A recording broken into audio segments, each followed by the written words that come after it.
ये मैंडिबल जो हमारा जबड़ा है इसके आसपास स्पेस होते हैं, तो इन्फेक्शन कभी कभी वहाँ चला जाता है, उसे स्पेस इन्फेक्शन कहते हैं। अगर हम दांत तुड़ाते हैं तो उससे हमारी नजरें कमजोर होती हैं, कि एज ए डेंटल सर्जन आप क्या कहना चाहेंगे? आरसीटी इतनी एडवांस हो चुकी है कि पहले लोग मल्टीपल सिटिंग्स में करते थे, अब आरसीटी सिंगल सिटिंग भी हो गई है।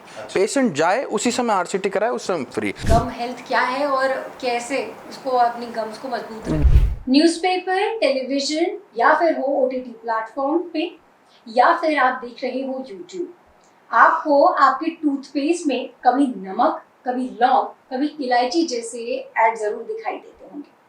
लेकिन सवाल ये है कि आखिर क्यों हमें अपने टूथपेस्ट में ये सब चीजें डालने की जरूरत पड़ रही है। नमस्कार, मैं हूं सपना पांडे और आपका स्वागत है न्यूज़ नेत्रा में। और आज का हमारा यह स्पेशल सेगमेंट है जिसे हेल्थ नेत्रा नाम है। इसमें आप इसी बात पर चर्चा के लिए हमारे साथ जुड़ रहे हैं डॉक्टर नितेंद्र डंगवाल। नमस्कार सर, आपका बहुत बहुत स्वागत है न्यूज़ नेत्रा में। धन्यवाद। सर्जरी होती है वो कितने प्रकार की होती है? बेसिक सर्जरी से हम स्टार्ट कर सकते हैं, जैसे कि एक्सट्रैक्शन, दांतों को निकालना। और ये दांतों को निकालने की ज़रूरत कब पड़ रही है? जब दांत एकदम अपने आखिरी स्टेज में, जब डॉक्टर ने ये देख लिया है कि इसे बचाया नहीं जा सकता और इसके अंदर के जो टिश्यूज़ हैं वो इतने नेक्रोज्ड हो रहे हैं कि जो उससे एसोसिएटेड टिश्यूज़ हैं या उससे एडहेरेंट उसके आसपास के जो टिश्यूज़ हैं, सॉफ्ट टिश्यू हो, हार्ड टिश्यू हो या उससे रिलेटेड नर्व हो, ब्लड सप्लाई हो, तो वो सब इन्फेक्टेड होने के चांसेस से बचाने के लिए वो सबसे पहले एक्सट्रैक्शन किया जाता है। तो जब ऐसी कंडीशन हो तब हम दांतों को निकाल देते हैं। उसके अलावा सर्जरीज़ में माना बात आपके दांतों के अंदर पस का फॉर्मेशन है, सिस्ट बन गया है, तो इनिक्लुएशन ऑफ सिस्ट हम लोग करते हैं कि सिस्ट को पूर्ण रूप से किस तरीके से निकल जाए। इस तरीके से एक सर्जरी है। कभी कभी दांतों में होने वाला इन्फेक्शन हमारे दांतों में और दांतों के आसपास की जगह पर काफ़ी स्पेस होते हैं। जैसे आप यहाँ आसपास देखेंगे मैक्सिलरी साइनस है, नेज़ल साइनसेस हैं, उसके अलावा काफ़ी स्पेस है, जैसे सब मैंडिबुलर स्पेस है। सब मैंडिबुलर मतलब ये मैंडिबल जो हमारा जबड़ा है इसके आसपास स्पेस होते हैं, तो इन्फेक्शन कभी कभी वहाँ चला जाता है, ट्रांसफ़र हो जाता है, तो उसे स्पेस इन्फेक्शन कहते हैं। तो उसके लिए भी कुछ सर्जरीज होती हैं, वो भी डेंटल सर्जन करते हैं। इसके अलावा कुछ एपिसेक्टमी उनको सर्जरीज को कहते हैं, जैसे कि दांतों की जड़ों में इन्फेक्शन हो जाता है तो उनमें दांतों को ना निकाल करके सिर्फ उसी एरिया को, टारगेट एरिया से इन्फेक्शन को निकाल दिया जाए, वो एपिसेक्टमी हो जाती है। कभी कभी पेशेंट के पूरे दांत निकाल दिए गए हैं, तो जब निकालते हैं तो उस समय जड़ों और हड्डी के बीच में कुछ एरिया ऐसे बन जाते हैं जिन्हें बोनी स्पेक्यूल बोलते हैं।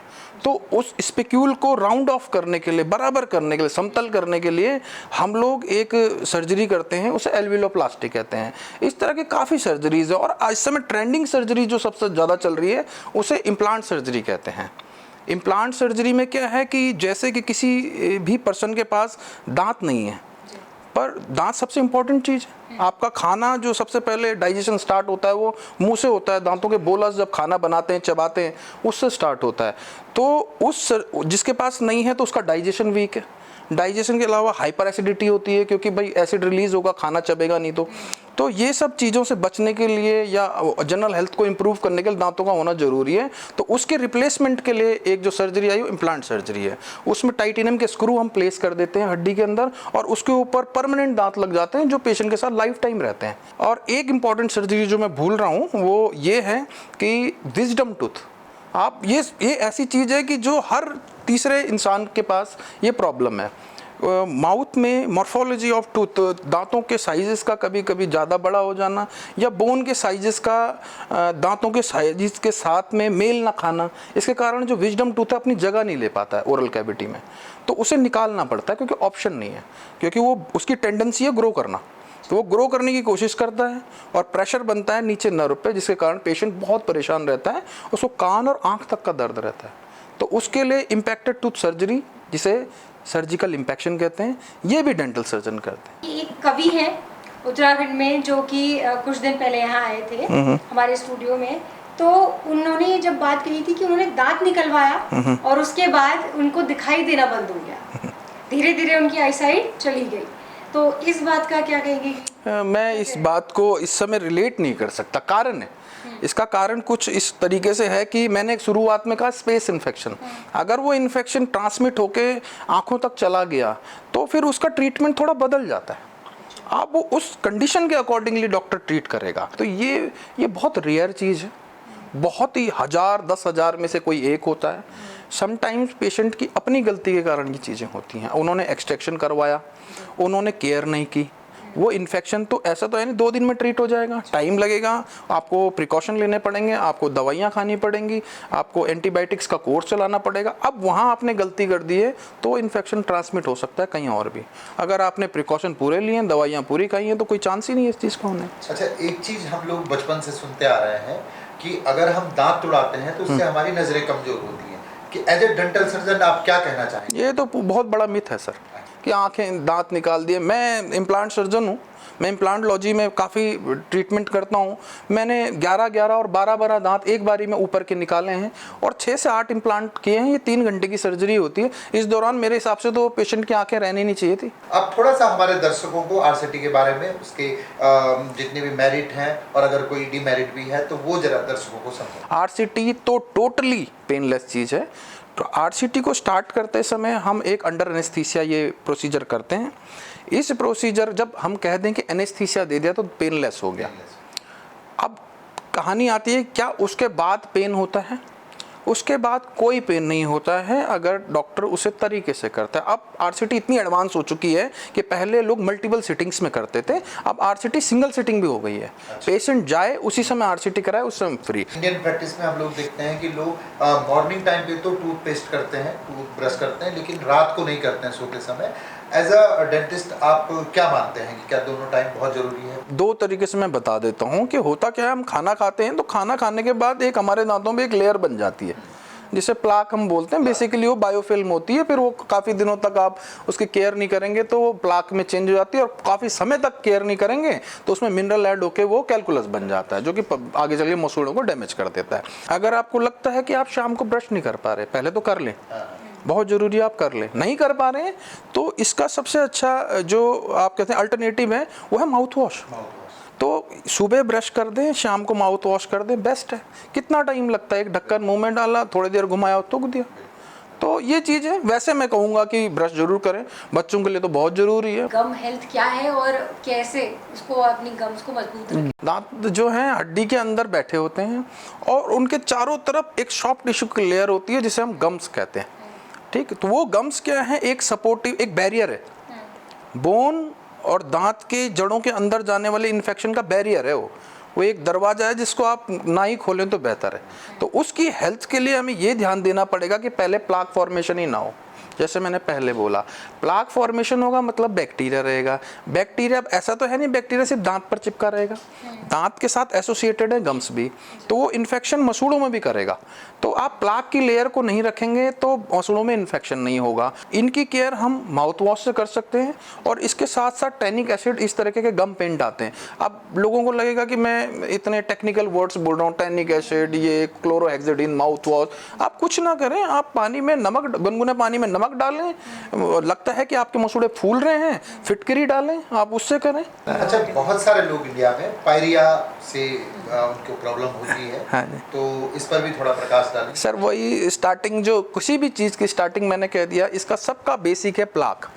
दांतों के साथ एसोसिएटेड है गम्स, तो वहाँ पर एक स्पेस होता है हमारे दांत और गम्स के में, बहुत ही छोटा स्पेस होता है, वी शेप का स्पेस। तो वहाँ पर वो बैक्टीरिया वहाँ गम्स के उस स्पेस में आ गया, मसूड़े के उस स्पेस में आ गया। अब आपने ओरल कंडीशन को बहुत लो रखा हुआ, आप कुला नहीं कर रहे हो खाना खाने के बाद, आप ब्रशिंग नहीं कर रहे हो, आप बैक्टीरियल काउंट को और बढ़ने दे रहे हो। बैक्टीरिया को वहाँ पे जगह मिली हुई है, एनारोबिक कंडीशन वहाँ लगभग है, खाना उसे मिल गया है, वो अपनी कॉलोनी फॉर्मेशन करेगा।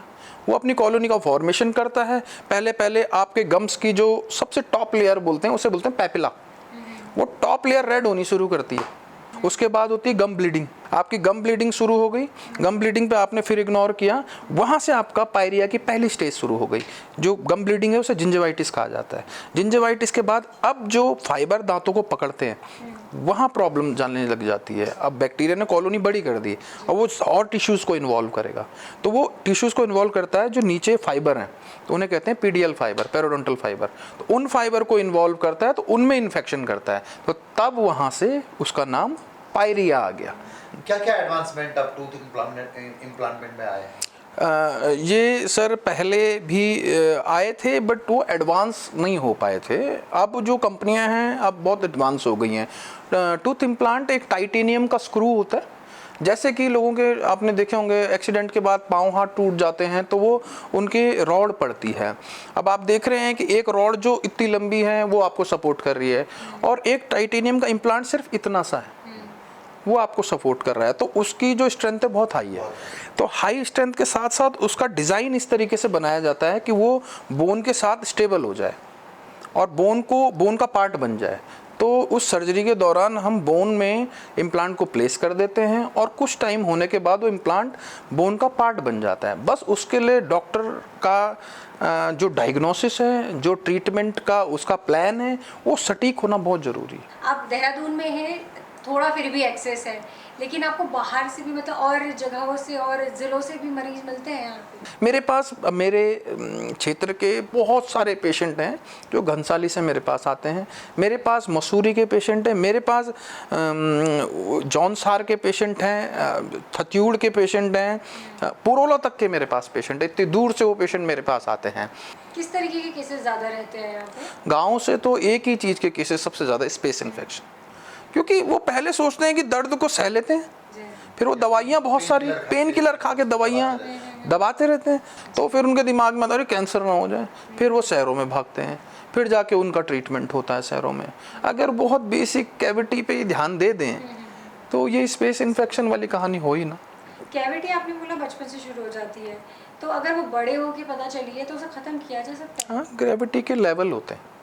लेवल क्या है कि भाई जैसे दांतों की सरफेस होती है उसके हिसाब से कैविटी के लेवल है। टॉप सरफेस को इनेमल कहते हैं। इनेमल इन्वॉल्व है तो आप इजीली फिलिंग करा सकते हैं। आपका उसके सेकंड लेवल आता है डेंटिन, अगर वो भी इन्वॉल्व है आप इजीली फिलिंग करा सकते हैं, बस वो लेयर्ड हो जाएगी। डेंटिन को डेंटिन की तरह का मटेरियल से रिप्लेस किया जाएगा, इनेमल को इनेमल की तरह के मटेरियल से रिप्लेस किया जाएगा।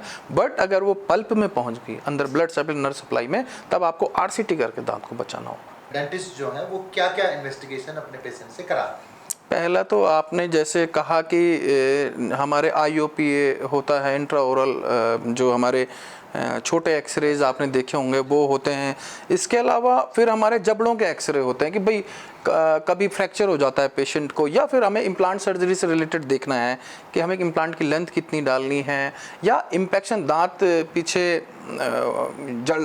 जाड़ का दांत जिसे आप बोलते हैं विजडम टूथ, उसकी जो पोजीशन है उसे चेक करने के लिए हम OPG करते हैं, ऑर्थोपेंटोग्राम। ये काफ़ी बड़ा एक्सरे होता है। उससे ऊपर फिर आता है CBCT, कोन बीम कंप्यूटर टोमोग्राफी। ये 3D एक्सरे होता है।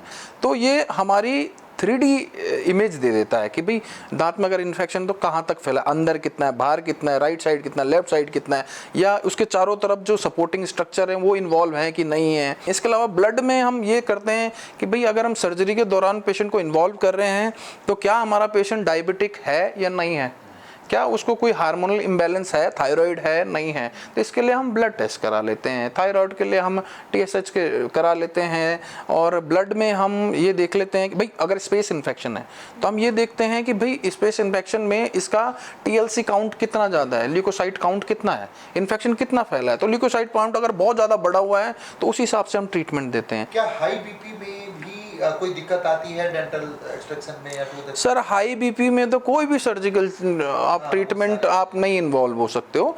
हाई BP का मतलब है कि भाई पेशेंट को आपने जैसे कट दिया तो भाई ब्लड प्रेशर हाई है तो ब्लीडिंग होने के चांसेस हैं। इसके अलावा पेशेंट को समटाइम स्ट्रोक पड़ने के चांसेस भी होते हैं। पेशेंट बहुत बार हाई BP बताता है पर वो अपनी पुरानी हिस्ट्री बताता नहीं है, तो इस दौरान कभी स्ट्रोक आने के चांसेस हैं। पेशेंट के ये जानना जरूरी है क्या पेशेंट ने पिछले 6 महीने के अंदर कोई हार्ट सर्जरी कराई है नहीं कराई है, मेडिकल हिस्ट्री जाननी बहुत ज़रूरी है। इसके अलावा कोई और जेनेटिक ऐसी हेरिडिटरी चीज़ें भी होती है क्या? नहीं, एज सच इसमें इतना इन्वॉल्वमेंट नहीं रहता और सब चीज़ों का, बट ये हीमोफीलिया जो कि इम्पोर्टेंट चीज़ हो गया, और डायबिटीज़ बहुत इंपॉर्टेंट फैक्टर आता है। हार्ट से रिलेटेड मैंने बता दिया, सर्जरीज या इन तरह की चीज़ें जो हैं ये आती हैं, और चीज़ें इतनी इन्वॉल्वमेंट ज़्यादा नहीं रखती हैं। डेंटल सर्जरी महंगी है या नहीं है? मेरे को लगता है कि डेंटल सर्जरीज को महंगा होना ज़रूरी है। आप आईफोन रखते हुए नहीं सोचते हैं, आप महंगा टीवी लेते हुए नहीं सोचते हैं, महंगी स्कूटी लेते हुए नहीं सोचते हैं, पर एक ट्रीटमेंट जो आपका पूरी ज़िंदगी साथ देगा उसके लिए 4 पैसा खर्च करते हुए आप सोचते हैं। तो डॉक्टर साहब, आप न्यूज़ नेत्र के स्टूडियो में आए, आपका बहुत बहुत धन्यवाद।